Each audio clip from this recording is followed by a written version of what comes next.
iPhones are getting so good. It's crazy. In today's video, we are going to be talking about the camera and video quality out of the iPhone 15 Pro Max and the DJI Osmo Mobile 6. The real question is it really worth purchasing a Osmo if you own a 15 Pro Max? Is there even a purpose for my Sony FX3? I mean, the saying goes, the best camera is the one that you have on you at all times, and we have our phones on us most of the time. Apple released their first phone with Apple Log, and for those who have zero clue what that is, Log is a format that looks super flat and ugly, but if you have the time, Log footage gives you more flexibility for color grading, allows for more dynamic range, and can retain more information in both the highlights and shadows. The final result can make your footage a lot more cinematic opposed to the highly contrasted and sharpened look that Apple gives you with standard video. Apple did not just release Log, but they also implemented an action mode that stabilizes footage without a gimbal or some sort of stabilizer. And boy, let me tell you, it's pretty darn good.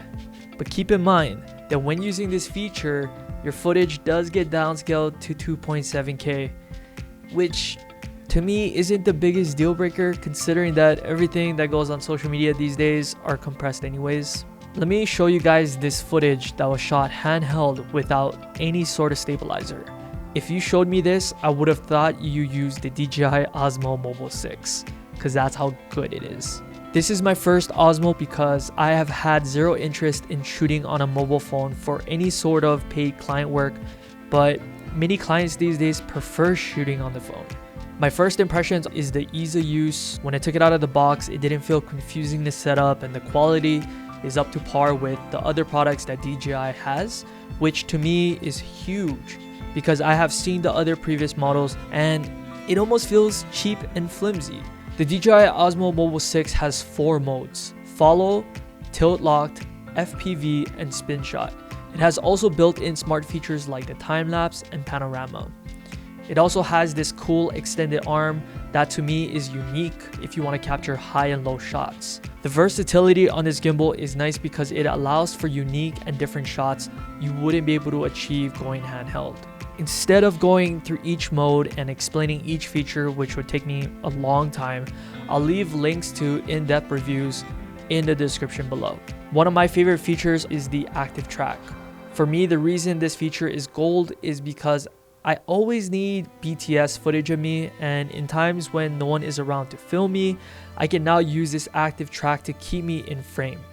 I even had my friend Mark try to mess with it, and it did a decent job at keeping him in the frame. Second feature is the manual focus mode. It's got a cool little dial that's responsive and smooth.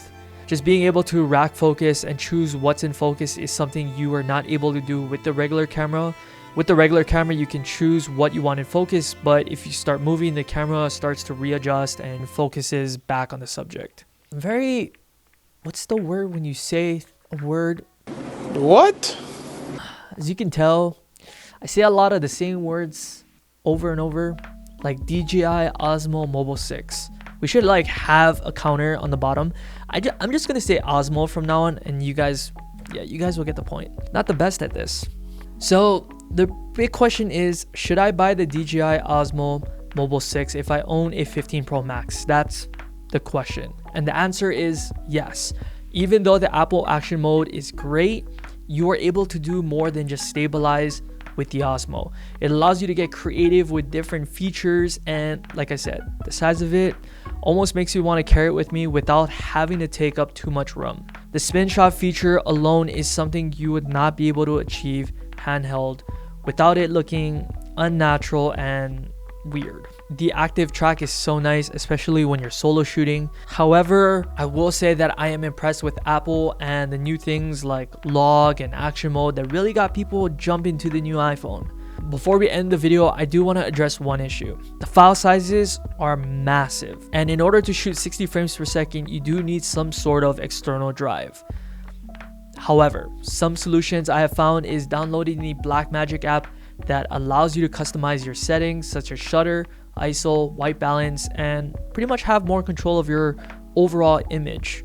it is one more thing to download, and for some people who just want to open their phone and have a auto log feature on the camera, I'd say it works phenomenal for 90% of the time. Oh, second issue that I found is DJI. If you're watching this to me is a huge issue.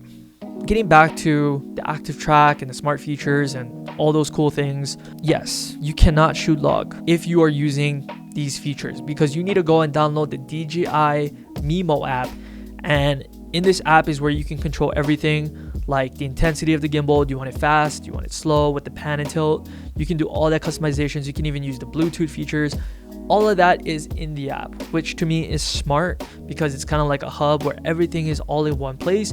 You don't need to leave the app to do anything else, but you cannot shoot log.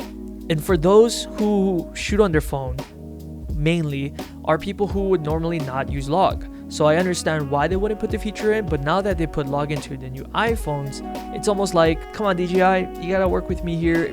Maybe put log into the app. I think that's one of the things why I would not use the app. Log is something where I have more flexibility and control of the overall image and color grading and post-production, but I now have to use standard video if I want to use the app. So you kind of have to fight one thing or another. And for me, yes, the whole reason why I bought the Osmo was mainly for stabilizer, but the app does offer cool things like the active track, which is something I would totally use. I just don't like the highly contrasted and sharpened look that regular video gives you. So DJI, please put in log. Other than that, that's pretty much it. If you have any questions or comments, leave it in the comment section below. Comment, that was so bad. But if you did enjoy this video, hit the subscribe button, and I will see you guys in another video. Peace.